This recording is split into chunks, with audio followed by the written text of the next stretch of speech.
¿Puedes creerlo? Los autos eléctricos no son un invento del siglo XXI. Como ya en 1902, esta empresa vendía sus primeros automóviles eléctricos al mercado. Eran Studebaker, un gigante que empezó en una herrería en 1852. En su día, fue el rey del mundo de las carretas y una empresa que sobrevivió incluso a la Guerra de Independencia de Estados Unidos, Guerra Civil. Pero detrás de esa gloria se esconde una tragedia que pocos conocen. Su presidente se vio obligado a quitarse la vida cuando no pudo salvar a la empresa de la quiebra. E incluso más tarde, después de que creó el automóvil de 4 pasajeros más rápido del planeta, el legendario Avanti, aún así no pudieron escapar de la extinción. Entonces, ¿qué mató a Studebaker? ¿Fue errores empresariales o el destino de los pioneros que llegaron demasiado pronto? Descubrámoslo ahora mismo. En 1852, en el corazón del medio oeste estadounidense, donde se extendían los campos de Indiana hasta el horizonte, 2 hermanos inmigrantes alemanes, Clement y Henry Studebaker, construyó una pequeña herrería en South Bend. El sonido de los martillos, acero golpeando, chispas volando en la oscuridad. Este fue el comienzo de una historia que duraría más de un siglo.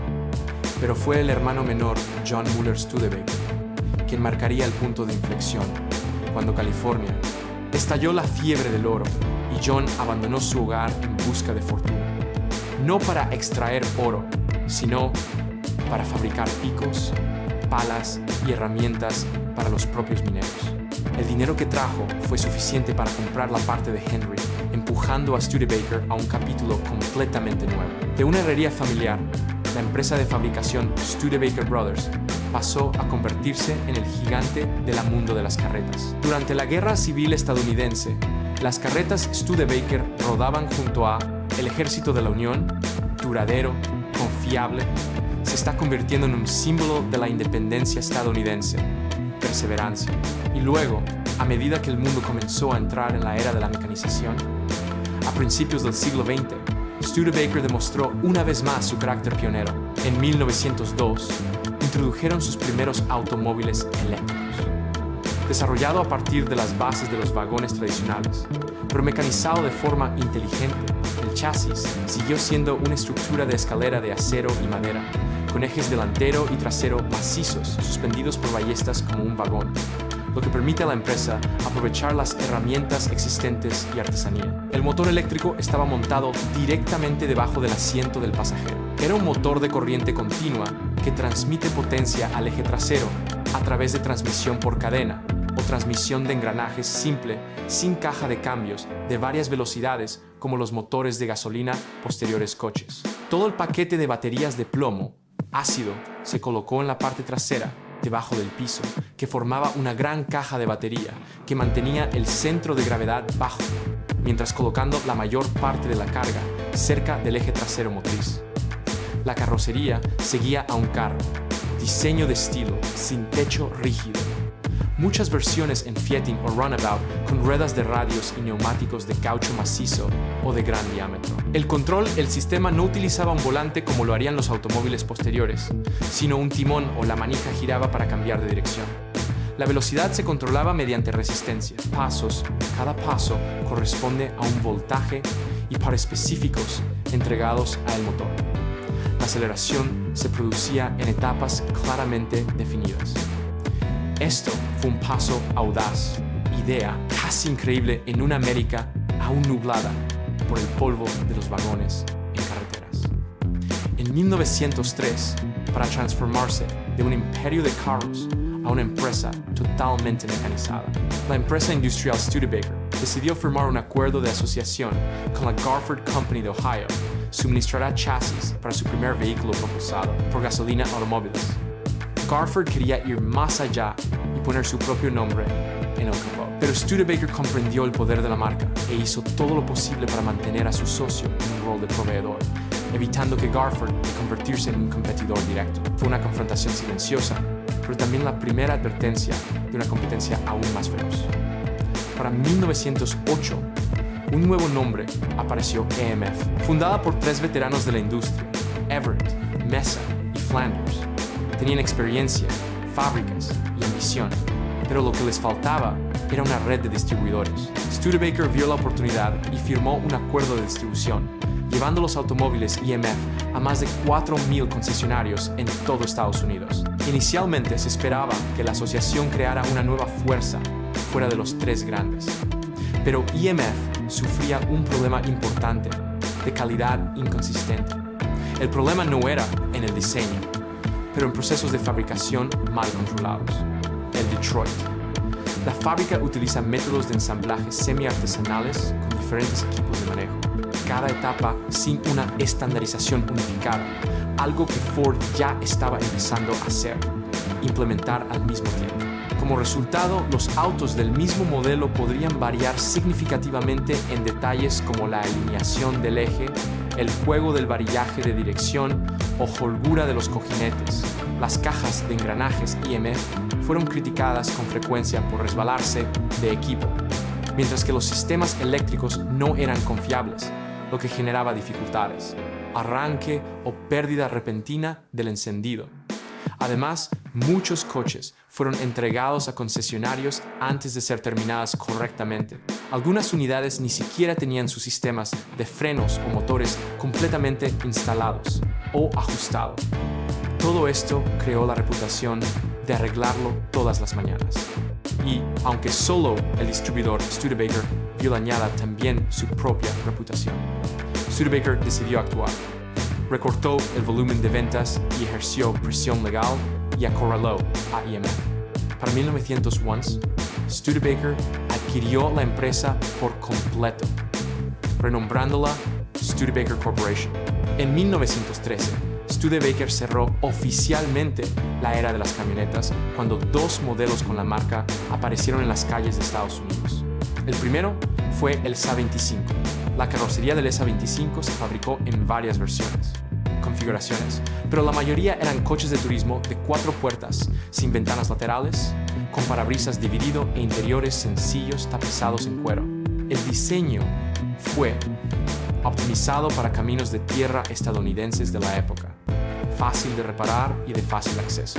El chasis utiliza una estructura de bastidor de escalera de acero forjado, una opción robusta capaz de manejo de cargas sin dejar de ser fácil de fabricar con los equipos existentes de la empresa. Tecnología.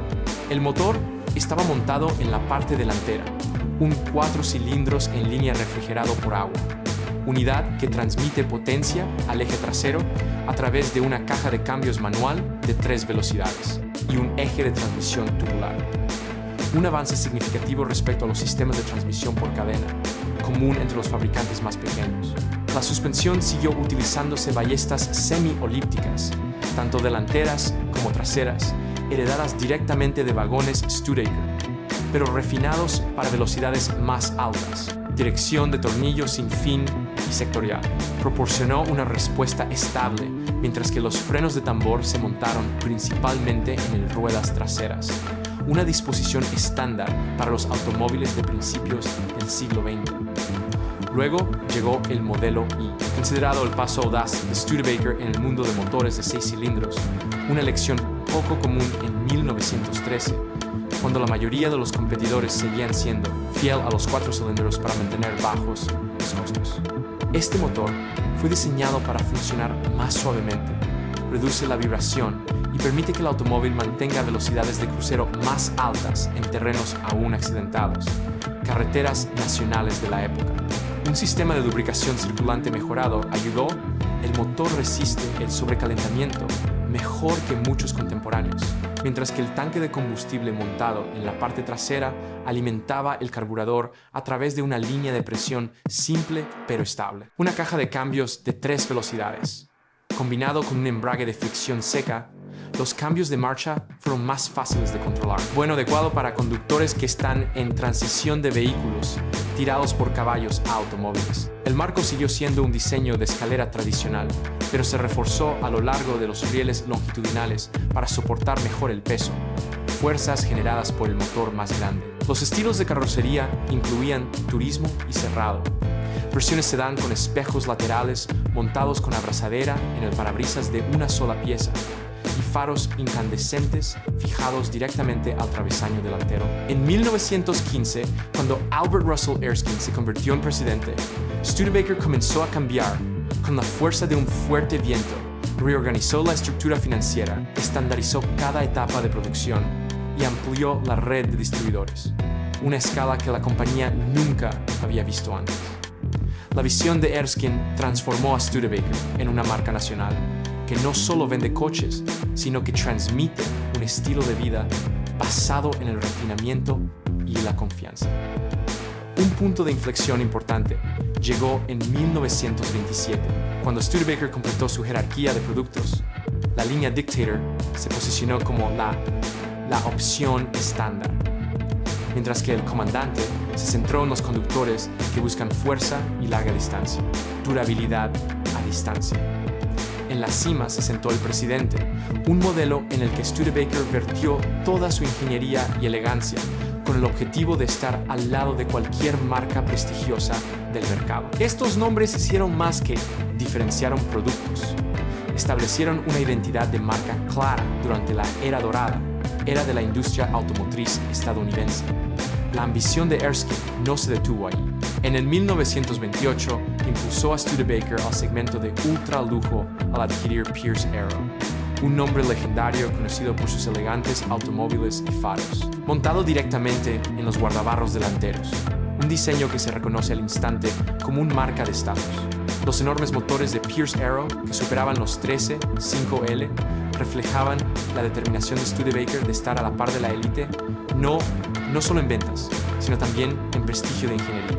Sin embargo, en el sentido opuesto. En esta dirección, los proyectos de automóviles de bajo precio de la compañía no lograron entregar los resultados esperados. La línea Erskine, que lleva el nombre del propio presidente, se lanzó para competir con el Ford Modelo A, pero no logró encontrar el equilibrio adecuado entre precio, tamaño y demanda real del mercado. Un esfuerzo posterior con la línea Rockman, inspirado por el legendario entrenador de fútbol Kurt Rotten, tampoco logró revertir la tendencia a medida que el mercado comenzó a cambiar de forma impredecible. Para 1929, cuando la tormenta económica, la depresión golpeó, no solo sacudió a Wall Street, derribó empresas de maneras que nadie pudo detener tiempo. Y Studebaker, a pesar de su amplia presencia en el mercado, no pudo escapar de la vórtice. Y el mayor error provino de su propio y talentoso líder, Albert Erskine. Con una fe optimista en el mercado, mantuvo una política de pagar altos dividendos, incluso cuando las ganancias comenzaron a disminuir. En una época en la que el efectivo era oxígeno para sobrevivir, Studebaker permitió que fluyera demasiado oxígeno hacia el exterior. El inventario aumentó, las ventas disminuyeron y la cadena de suministro comenzó a estancarse. En 1933, Studebaker se vio obligada a declararse en quiebra, a un paso de la bancarrota. Esto fue no solo un colapso financiero, sino una tragedia personal para Erskine. Destituido del cargo, presionado por accionistas y agobiado por un sentido de responsabilidad por la caída, él eligió el camino más oscuro. Su historia, por dolorosa que sea, nos recuerda que la historia industrial estadounidense no está construida solo de acero y máquinas, pero también de vidas humanas fragilizadas por la convulsión. Cuando Erskine dejó el escenario, parecía que Studebaker desaparecería con él. Pero de la oscuridad surgieron dos nombres. Harold Vance y Paul Hoffman surgieron para intentar lo que muchos creían imposible: reestructurar todo el sistema, reducir la producción y vender Pierce Arrow para restablecer el flujo de caja. El periodo de 1929 a 1933 fue la nota más baja y profunda de la sinfonía Studebaker cuando el resplandor de Detroit dio paso a la dura realidad del colapso económico. El periodo de 1929 hasta 1933 fue la nota más baja y profunda de la sinfonía Studebaker cuando el resplandor de Detroit dio paso a la dura realidad del colapso económico. Pero también fue de ese mismo fondo es donde un nuevo capítulo comenzaría a tomar forma. En 1936, para crear una imagen completamente nueva, recurrieron a un nombre externo: la industria automotriz. Raymond Loewy. Loewy no era ingeniero, sino un diseñador industrial conocido por locomotoras, refrigeradores y la filosofía de lo más avanzado hasta ahora aceptable, bajo su control y el de su equipo. Entre ellos, Virgil Exner. Studebaker comenzó a abandonar líneas rígidas y obsoletas y avanzar hacia aerodinámica, formas de carrocería más unificadas, líneas de techo más bajas y parrillas diseñadas para la apariencia más que la función. A finales de la década de 1930, Studebaker los automóviles empezaron a parecer rápidos, incluso parados. En 1937, Studebaker presentó el Cop Express, una camioneta que combinaba el diseño de un automóvil de pasajeros con capacidad de transporte de carga. La base técnica del Coupé Express era tomado directamente del chasis Studebaker Dictator y Commander, utilizando un bastidor de escalera de acero estampado, ejes delantero y trasero sólidos y ballesta semieléctrica, suspensión de resortes. Sin embargo, la distancia entre ejes se ajustó para acomodar la caja de carga trasera sin interrumpir las proporciones generales. La característica distintiva era la cabina completamente cerrada, un rasgo poco común en los vehículos de carga de la década de 1930.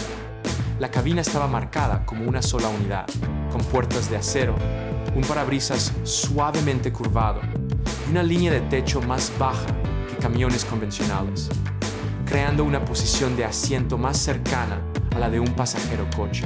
Directamente detrás de la cabina había una plataforma de carga integrada, no separada como una camioneta tradicional, con laterales de caja redondeados diseñados según el método de Raymond Loewy, lenguaje aerodinámico.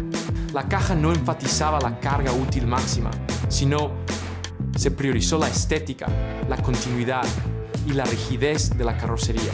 El Coupé Express utilizó el motor de 6 cilindros en línea de Studebaker, con un desplazamiento aproximado de 226 a 250 pies cúbicos, dependiendo de la versión. Combinado con una transmisión manual de 3 velocidades, el tren motriz, no estaba destinado a trabajos de construcción pesados, sino a usuarios que necesitaban transportar carga liviana, herramientas o equipamiento personal con la velocidad y suavidad de un turismo.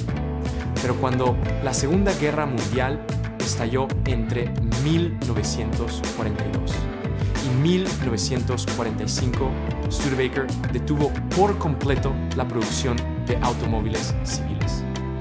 Líneas de montaje fueron redirigidos al servicio militar, vehículos de transporte, el M29 Weasel vehículo de orugas para condiciones de nieve y pantanos, y más de 63,000 motores de avión ciclónicos para bombarderos 17.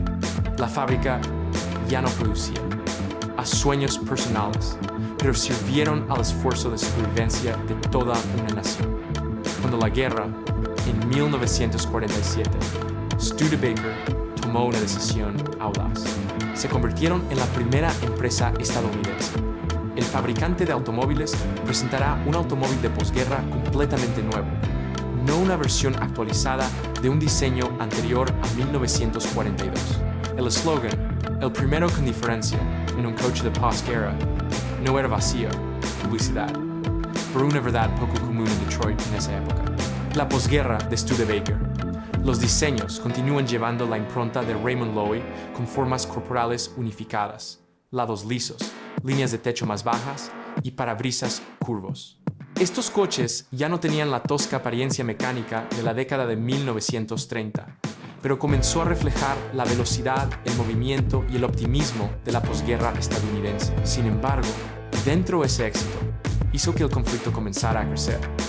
Virgil Exner, un talentoso diseñador dentro del equipo de Loewy, comenzó a desarrollar sus propias ideas a espaldas de su mentor. Cuando el conflicto salió a la luz, Exner fue despedido. Una decisión que la historia recordaría. El programa posterior Studebaker pagó caro el precio, ya que Exner pasó a Chrysler y creó la revolución de la visión de futuro. El auge visual de esta era llegó a principios de la década de 1950, con el diseño de punta de bala. La parte delantera sobresalía como un proyectil, inspirándose directamente en los aviones, la reacción y la balística. Una imagen inequívocamente estadounidense, en una era de tecnología y velocidad. Aunque controvertido, el morro en forma de bala hizo que Studebaker se destacara por completo entre los demás. Diseños conservadores de sus competidores. No se limita solo al diseño. En 1951, Studebaker también presentó un motor Vocho desarrollado internamente que desplaza 232 y produce aproximadamente 120 caballos de fuerza. Este fue un paso técnico importante que demostró que la empresa no dependía únicamente de la apariencia, sino que también poseía la capacidad de competir en potencia y rendimiento. A mediados de la década de 1950, el panorama de la industria automotriz estadounidense había cambiado por completo. El juego ya no pertenecía. No se trata solo de innovadores individuales, sino también de escala, control de costos y poder financiero. General Motors, Ford y Chrysler, los tres grandes, controlaban las líneas de producción, materias primas y redes de distribución. Fabricantes de automóviles independientes como Studebaker, Packard, Nash y Hudson comenzaron a sentirse claramente contra la pared.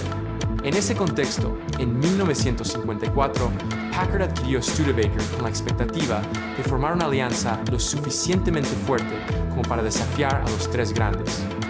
En teoría, parecía un matrimonio razonable. Packard aportó prestigio y refinamiento, ingeniería, mientras que Studebaker ofreció un mayor volumen y una amplia gama de distribuidores. La realidad, sin embargo, resultó muy diferente. Packard no comprendió la gravedad de la situación financiera de Studebaker, los altos costos de producción, los bajos, la productividad y los contratos laborales inflexibles en South Bend habían erosionado las ganancias durante años. En lugar de mientras se fortalecían mutuamente, las dos compañías comenzaron a hundirse mutuamente. Packard se vio obligado a utilizar sus propios recursos para tapar los agujeros financieros de Studebaker, mientras que al mismo tiempo perdía mercado y participación en el segmento de lujo, retrasos en la renovación de productos y falta de inversión. El capital aseguró que la alianza nunca alcanzara las economías de escala que había esperado. En medio de este periodo difícil, Studebaker todavía intentó crear un halo. En 1956 lanzaron el Golden Hawk. Estructuralmente, el Golden Hawk mantuvo el tradicional bastidor de escalera de acero de Studebaker, pero con refuerzos para soportar el torque significativamente más alto de un Vocho más potente que los modelos anteriores. El cambio principal residía en la transmisión. El Golden Hawk estaba equipado con el Packard 352 CI en Vocho, un motor grande y pesado que produce hasta aproximadamente 275 caballos de fuerza, superior a la mayoría de los coches americanos de su clase en 1956. Este motor obligó a Studebaker a rediseñar el compartimiento del motor, el sistema de enfriamiento y distribución del peso, lo que hace que la parte delantera sea considerablemente más pesada. Para compensar, la suspensión delantera se endureció mientras que la trasera mantuvo un eje sólido con ballestas, resortes reforzados para mayor durabilidad. En cuanto al diseño exterior, el Golden Hawk todavía conservaba el lenguaje corporal iniciado por Raymond Loewy, pero de una manera más forma agresiva. La línea del techo era baja, los pilares SI gruesos y las dos puertas. El cuerpo presentaba una línea de carácter fuerte a lo largo de los lados, creando una sensación de movimiento incluso en reposo. El capó presentaba una protuberancia central elevada, tanto estética como sugerente de la potencia subyacente. Una gruesa parrilla cromada combinada con el halcón dorado. El emblema dejaba claro que no se trataba de un Studebaker cualquiera. Era un Studebaker potente, un coche rápido y lleno de carácter. Un esfuerzo por demostrar que Studebaker todavía poseía la voluntad de luchar. En 1957, la empresa buscó un nuevo camino al asociarse con Mercedes-Benz, distribuyendo vehículos Mercedes a través de concesionarios Studebaker en Estados Unidos. Al mismo tiempo, Paxton. Los supercargadores se ofrecieron en modelos selectos de alto rendimiento, creando un punto destacado técnico destinado a entusiastas de la velocidad. Pero estas soluciones fueron solo temporales. En 1958, Packard fue oficialmente descontinuado. El nombre que una vez representó la cúspide del lujo americano desapareciendo del mercado. Studebaker sobrevivió, pero ahora tenía que seguir adelante solo, y ya no tenían la capital para competir en la carrera por tamaño y potencia contra los tres grandes. Lo que necesitaban era una solución que fuera rápida, económica y suficientemente diferente para rescatar a la empresa del abismo. La respuesta llegó en 1959 con un nombre práctico y breve: LARC. LARC no fue una revolución técnica. Se creó reduciendo los modelos Studebaker existentes, acortando la longitud total, reduciendo el peso y simplificando equipo. Sin embargo, esa misma simplificación se convirtió en su ventaja. A medida que los autos estadounidenses cada vez era más grande y pesado, el LARC era compacto, fácil de conducir, económico y significativamente más barato. El mercado respondió positivamente. Las ventas aumentaron durante un poco tiempo después. Studebaker encontró un segundo aire, un segundo aliento. Pocos lo creyeron. Aún podía descubrir, sin embargo, la alondra solo ayudó a Studebaker a resistir, no cambiar la imagen de la marca. Para ello, la empresa necesitaba un nuevo símbolo. En 1962, Egbert invitó a Raymond Loewy nuevamente y le asignó una tarea que era casi imposible: diseñar un coche deportivo moderno que impactara al mercado en un paso muy breve y con un presupuesto limitado. El resultado fue el Studebaker Avanti. El Avanti era completamente diferente de todos los coches estadounidenses de su época. El frontal era el elemento más distintivo. Avanti no usaba una parrilla tradicional. El aire de refrigeración era dirigidas a través de aberturas de entrada bajas, debajo del parachoques delantero. Esto permitió que el morro fuera afilado, suave y casi sellado. Un diseño muy adelantado a su tiempo, pero que también creó refrigeración, desafíos en condiciones de conducción reales. La carrocería del Avanti estaba hecha de fibra de vidrio en lugar de acero, no para ahorrar dinero, sino porque Studebaker ya no tenía fondos suficientes para invertir en nuevos tintes para estampación de carrocerías de acero. Este material permitió superficies complejas, nítidas y muy distintivas que eran completamente. A diferencia de los coches contemporáneos con carrocería de acero, la fabricación con fibra de vidrio, la tecnología de principios de la década de 1960 provocó inconsistencias dimensionales entre el cuerpo paneles, creando serias dificultades para la producción en masa. En términos generales, el Avanti era un coupé de 2 puertas y 4 pasajeros con eje delantero empujado hacia adelante y el habitáculo de pasajeros colocado hacia atrás, creando una cabina a proporción trasera rara vez vista en los autos estadounidenses en esa época. El parabrisas estaba muy inclinado. Los pilares A eran delgados, mientras que los pilares C eran gruesos, y la parte trasera se estrecha hacia adentro, enfatizando una sensación de movimiento. El detalle característico del diseño era el sutil contorno de la botella de Coca-Cola a lo largo del cuerpo. El estrechamiento entre los ejes hace que el Avanti parezca más bajo y más rápido de lo que es. En realidad lo era. Bajo la base técnica envejecida de la capa de piel futurista, un marco de escalera de acero, suspensión delantera independiente y un eje trasero sólido con ballestas. El Studebaker Vocho fue muy modificado, especialmente en las versiones R2 y R3 supercargadas, convirtiendo al Avanti en uno de los 4 cilindros más rápidos, los coches de pasajeros más populares del mundo en aquella época. En Bonneville, el Avanti rompió la marca de los 29 registros, lo que demuestra que Studebaker todavía era capaz de construir verdaderamente máquinas de alto rendimiento. Pero el tiempo no estaba de su lado. Problemas de producción, la cobertura mediática negativa y la decisión de cerrar la planta de South Bend en 1963 asestó un golpe fatal. Avanti se convirtió en una obra maestra que llegó demasiado tarde, hermoso, rápido, audaz, pero no lo suficiente para salvar a una empresa en decadencia. Después de la planta de South Bend cerró y las operaciones de producción se trasladaron completamente a Hamilton, Canadá, en una escala mucho menor y con un único objetivo: prolongar la supervivencia un poco más en un mercado que ya no tenía espacio para los débiles. Los últimos Studebakers ya no llevaba motores fabricados por la propia empresa. Cuando la fundición cerró, la empresa se vio obligada a utilizar motores Chevrolet. Una decisión práctica, pero también una clara señal de que Studebaker había perdido el control de su propio destino técnico. Las ventas siguieron cayendo.